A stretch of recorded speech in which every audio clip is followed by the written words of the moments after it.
Well, given now that it is 2025, there are lots of changes happening in the theme park realm. Of course, we have Epic Universe opening from Universal Studios in May, but also over at Walt Disney World, there's lots of closures going on, some for refurbishments, and some are being closed for good as Disney announced a lot of new lands coming to the parks in the coming years from D23 last year. And one of the first major closures we saw was the Triceratops Spin in Dinoland USA is closed down, as that entire area is going to become Tropical Americas. But one of the fun things that I do enjoy about this competition between Universal and Disney is Universal's Twitter X account, whatever you want to call it. It's a fun follow, and they many times go after Disney. So in this video, we're going to go after the latest thing that has some people, I suppose, if they're very pro Disney, got kind of upset by this and kind of took offense to this tweet. I thought it was pretty funny, but we'll go through what it was about and then some other instances, some pretty good ones that Universal has had on their Twitter account going after Disney World. So that's what we're going to do here today. So hi, I'm Jared with Capture the Magic. And, you know, all this stems from, again, Triceratops Spin is now closed down. And it says, while the work right now appears to be more careful than a sledgehammer demolition, Walt Disney World has previously stated in a permit that Triceratops Spin attraction would be demolished. And then talk about the early work here. So it's closed off now. You can't ride it. And this was the view from the other day of people trying to get on before this ride closed down for good.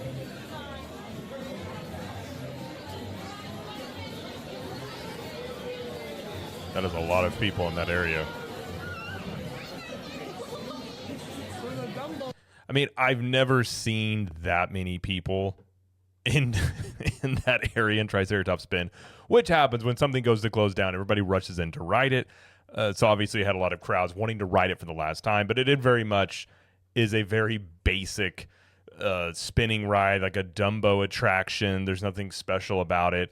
And really, too, Dinoland USA is not a land that really fits anything. I've said for a long time, it's never made a lot of sense. And I know some people really buy into the whole like carnival of it, and they say it does fit. But I think it's pretty clear when Animal Kingdom was being built that it was a budgeting issue, because many of the rides here just are off the, rack rides you're going to find at carnivals.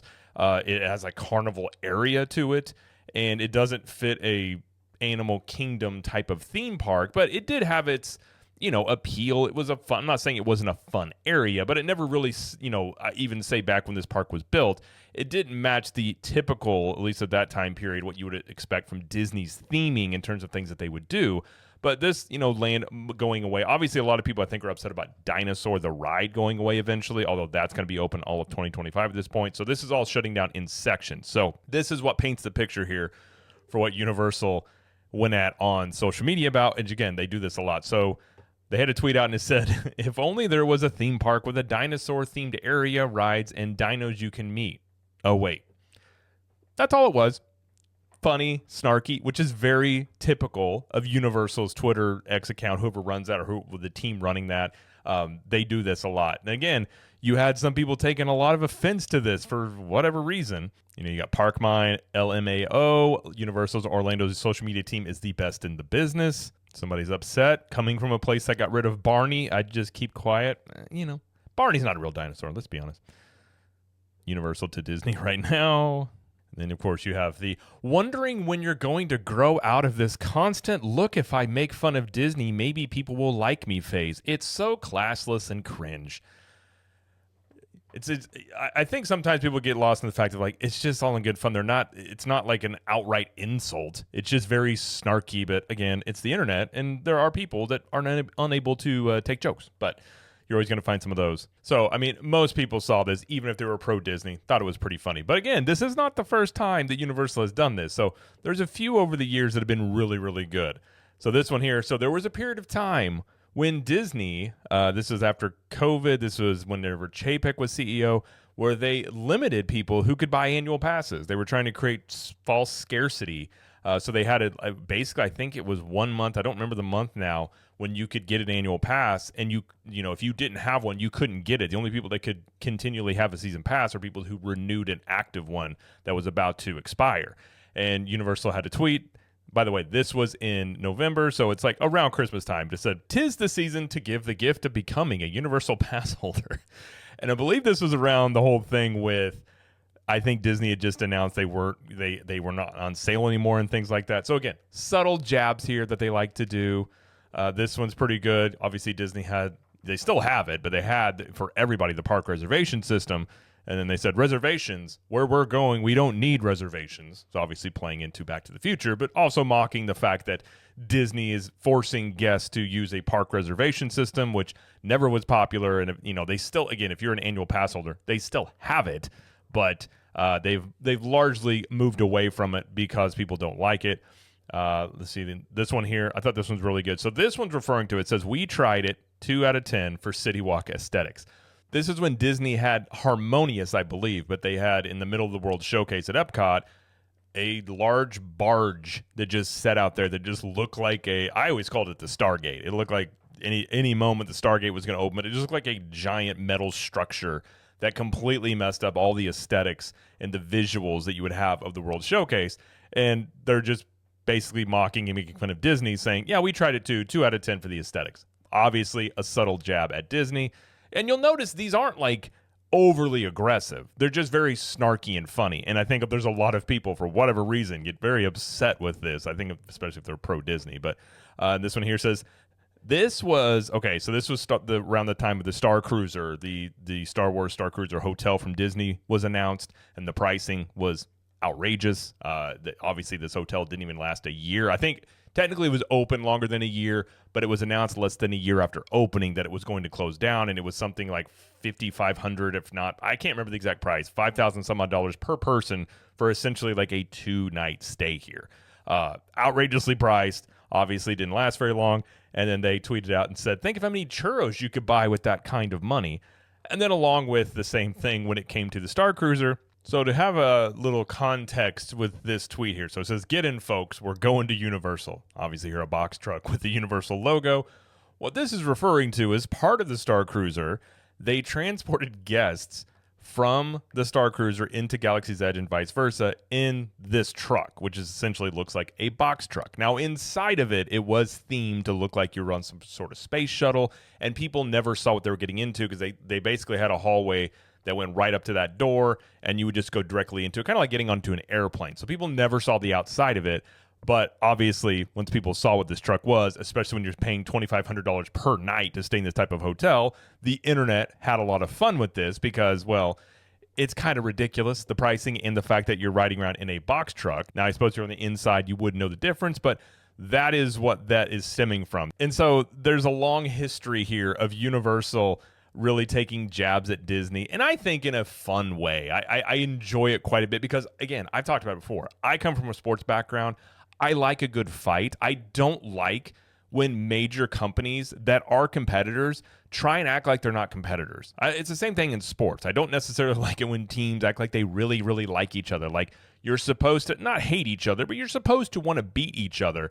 And you're supposed to, if you see your opponent make a mistake, you're supposed to try and pounce on that mistake. And I feel like Universal does this in a funny way on social media of just poking fun at different things that Disney does. And there's multiple other instances of this as well. But they're a good follow on Twitter X on this. But I enjoy it because it lets also that Universal is trying, like, they're competing. They're seeing the mistakes that Disney's making and wanting to, highlight them and feeling like they can do better. And I appreciate that. And obviously Universal is not going to get everything right all the time. But one thing is interesting is Disney does not do this back because they have a very corporate social media account, which I think is one reason why people do like the Universal one here is because it's obvious either a single person or a team of people running this.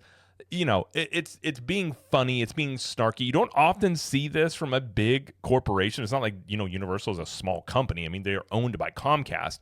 So I do like the tone that it sets and just setting a friendly banter back and forth with this, or at least one way. I don't think Disney's ever actually responded to Universal in this way, but it is kind of funny when you see it because there are, for even most of the pro-Disney people, even if they're anti-Universal, they can laugh at this stuff. But you do see some unhinged comments from time to time about people who seemingly cannot take a joke. Probably the same people that get really mad at me anytime I make a video highlighting anything Disney does that I don't think is good. And I've been watching Tabitha Takes Over a lot because but I digress. But to me, it's always something I've grown up with, is like, even with your friends, you make fun of your friends. You have, if they make a mistake, it's friendly banter. So I've always thought it's fun and in a good spirit. But I just want to highlight that because it was going around the internet that Universal had really, I guess the term was burned Disney. I don't know if that's the term people use now, but I saw a couple people saying. But I thought it was pretty funny in terms of what's going on here. But the reason for the whole thing, again, is because Triceratops Spin and Dinosaur Area is going away here to make way for the Tropical Americas. And in terms of when this will be done, I mean, the fact that this is the first thing we've seen from Disney that has actually started construction, not until 2025. They had made the, at D23, they had said that they already had dirts in the, shovels in the dirt and dirt's moving and all this stuff like that, which obviously I don't believe was the case because there was no evidence of that being anything that they're talking about. But this is moving now.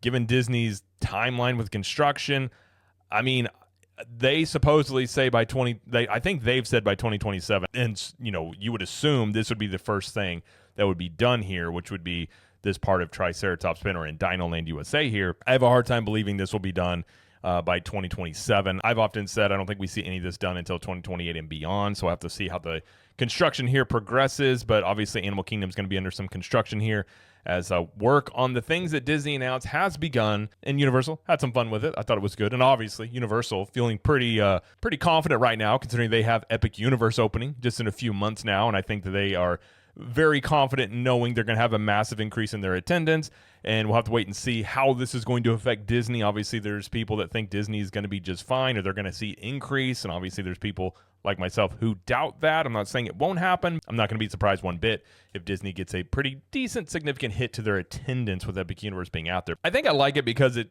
to me is sort of my personality. I like, I'm a little snarky. I think being sarcastic is just kind of my language. And at the end of the day, we're talking theme parks here, and I think some people lose focus on the fact of, even if you're talking about things that you wish, theme parks would be doing better, being Disney, or things that you like about what certain theme parks are doing, maybe with Epic Universe and Universal, that it's just theme parks. It's not life and death. It's just, it's not that serious of a subject. You can be passionate about it. You can really enjoy it. But I don't really see the point in getting in fights about it. But it is the internet, so it is going to happen. But I think that's why I like their Twitter account, is just because it's very much just how I view things. And like, it's not that serious. Have a little fun with it. And even if, many times they'll put something out there and, people go back at them in a fun way. So I think it's good. I have seen many people get very upset by their Twitter account. But again, there's just a segment of people on the internet who are just going to get upset, and that just comes with the territory. So if you don't follow them, you should, because they're pretty funny. And anytime Disney does something that's kind of scratches your head, not always, but many times, Universal will have some sort of snarky tweet about it. But either way, that's going to be it, though, for this video. If you like this video, please like it and subscribe to the channel, as we do lots of coverage here of Universal Studios, Epic Universe, Disney World, and pop culture. And let us know in the comments, what do you think about Universal's Twitter X account, and do you think it's funny? And until next time, we will see you in the parks.